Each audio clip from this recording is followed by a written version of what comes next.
구독, 좋아요, 알림 설정 부탁드릴게요. 부끄러워.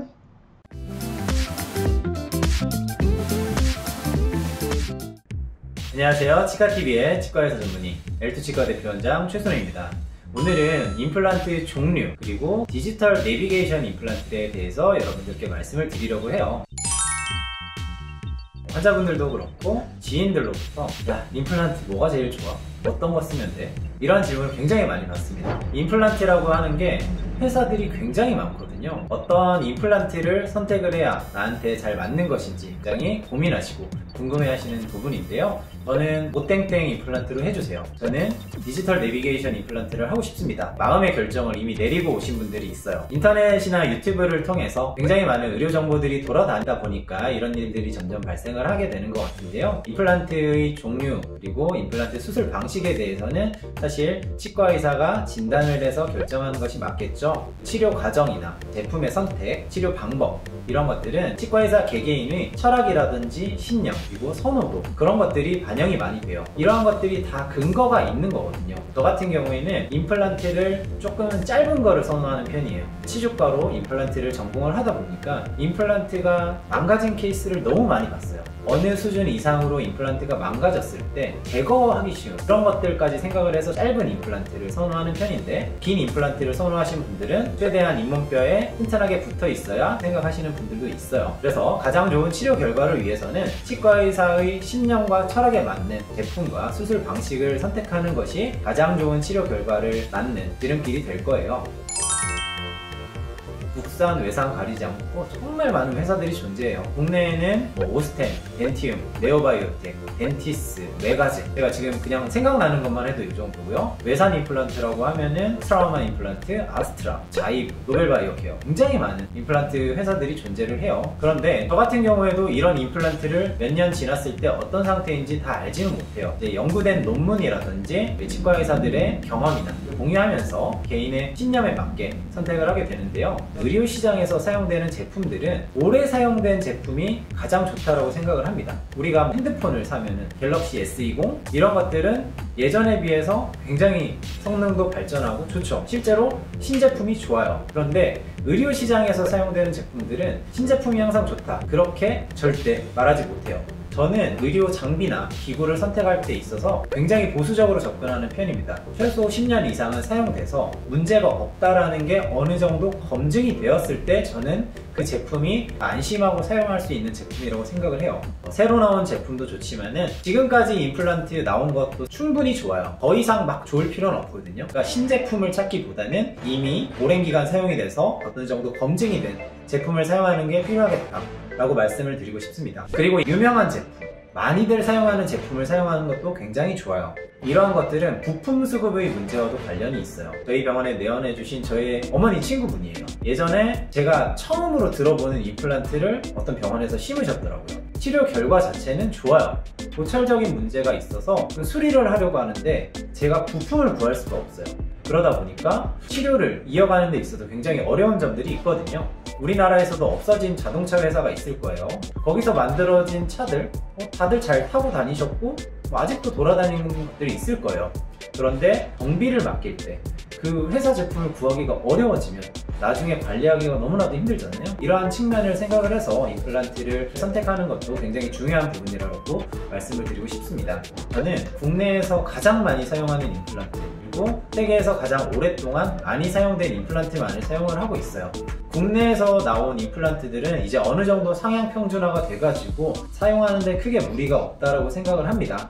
하지만은 얻을 수 있는 정보, 데이터가 많은, 그래서 저는 국내에서도 가장 많이 오땡땡이라고 하면 다들 아실 거예요. 그래서 그 제품만을 사용을 하고 있고요.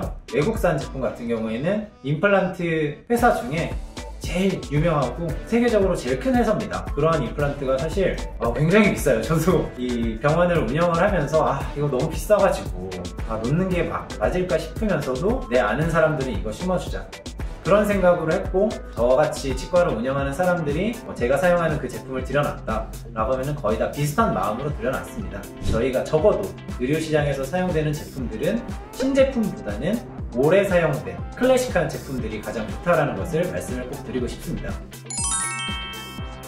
내비게이션 임플란트라고 하는 게 정확한 명칭은 아니에요. 특정 임플란트 회사에서 브랜딩을 하면서 만들어낸 이름인데 이름 진짜 잘 지은 것 같아요. 뭔가 귀를 쏙쏙 찾아가지고 잘 심을 것 같고 그게 정확할 것 같고, 정확히는 디지털 가이드 수술이라고 말을 해요. 미리 저희가 CT를 찍어요. 그리고 여러분들의 이런 치아 모형들을 폰을 뜹니다. 이러한 자료들을 취합을 해서 컴퓨터 프로그램상에서 미리 치료 계획을 결정을 해요. 그래서 임플란트 머리는 어디에 어떤 모양으로 어떤 위치에 들어갈 건지, 그에 따라서 임플란트 뿌리 부분은 어떤 위치에 심을 것인지, 이러한 모든 것들을 결정을 하고 수술에 들어가게 되고, 미리 임시 보철물이라든지 최종 보철물까지 만들어서 어떤 경우에는 당일날까지도 띄워드릴 수 있는, 예전에 비해서 이 내비게이션 임플란트가 굉장히 많이 발전한 것은 맞아요. 하지만 제가 이렇게 말씀을 드리면서도 발전을 많이 해오고 있다 라고 하는 거는 아직도 발전을 해야 될 부분들이 많다라는 거거든요.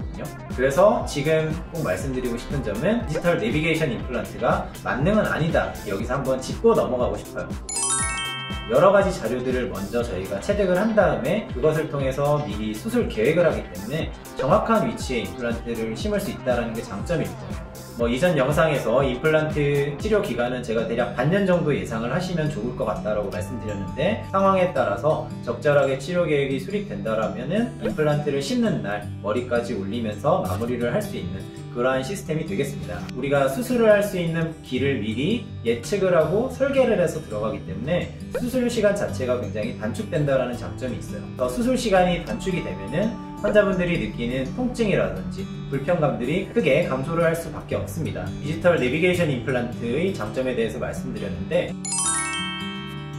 저는 아니라고 말씀을 드리고 싶어요. 제가 매일 출근하는 이런 출퇴근길, 저는 내비게이션을 찍지 않아요. 내비게이션을 찍으면 좌회전입니다. 이러한 것들이 저한테는 그냥 권리적 거리일 뿐이거든요. 숙달된 테크닉을 구사하고 충분한 경험이 있는 치과의사들은 내비게이션 임플란트를 했을 때 오히려 더 불편한 경우가 있습니다. 정말 케이스가 쉬운 경우에는 디지털 임플란트를 하는 것 자체가 부담스럽기도 하고 괜히 여러분들의 비용만 증가될 뿐이다 로 말씀을 드릴 수도 있고요. 저희가 체득하는 CT 자료 같은 것들도 실제로 환자분들의 입안을 살펴보면은 CT 영상과 다른 경우가 너무나도 많습니다. 고난이도의 케이스 같은 경우에는 내비게이션 임플란트를 정말 만들어도 쓸 수 없는 경우가 굉장히 많아요. 내비게이션 임플란트 그 자체에 오차가 있는데요, 오차가 날 수 있는 범위가 굉장히 커요. 논문에 따르면 5mm 막 이렇게까지도 차이가 나는 경우가 있어요. 임플란트를 하는 사람들은 정말 0.5mm 차이를 위해서 수술 테크닉을 보완하고 변경하는 사람들인데, 디지털 내비게이션 임플란트 자체가 가진 오차의 범위가 너무나도 편차가 크기 때문에 굉장히 신중하게 선택을 해야 됩니다. 그리고 내비게이션 임플란트가 당일날 보철까지 어느 정도 마무리가 된다, 그 정도가 아니면은 아직은 조금 크게 의미가 없다라고 생각을 해요. 이러한 점들에 대해서 여러분들이 알고 내비게이션 임플란트가 만능은 아니다라는 점 꼭 알아두셨으면 좋겠습니다. 디지털 내비게이션 임플란트 분명히 좋은 치료 방법이고 치과계의 블루오션이 될 만한 분야는 맞습니다. 하지만 앞으로도 기술 발전은 반드시 필요하고 아직 계속 가야 될 길이 남아 있습니다. 여러분들도 아직은 디지털 내비게이션 임플란트를 생각을 할 때 우위에 있고 내비게이션이 만능이다, 이러한 생각과 기대는 조금 접어두시고 치과의사분들과 충분한 상담을 통해서 치료 계획을 결정하시는 것이 바람직하다고 생각을 해요. 네, 오늘은 이렇게 임플란트의 종류 그리고 내비게이션 임플란트 이렇게 여러분들께 설명을 드렸어요. 제가 이전 영상에서도 그렇고 이번 영상에서도 하는 말은 항상 그런 것 같아요. 저희 진짜 열심히 하고 있거든요. 이거 정말 잘 될까? 앞으로 무리 없이 잘 지내셔야 될 텐데 생각을 하면서 끊임없이 공부하고 끊임없이 노력하고 있습니다. 그래서 여러분들이 주치의분을 정하시고 수술을 진행을 하신다라면은 임플란트를 맡기기로 한 분께 믿음을 주시면 저희도 정말 열심히 해서 치료를 해드릴 테니까요. 저희와 항상 신뢰의 관계로 치료를 진행하셨으면 좋겠습니다. 네, 오늘 영상은 여기까지 할게요. 이상 치과TV의 치과의사 전문의 엘투치과 대표원장 최순호였습니다. 감사합니다.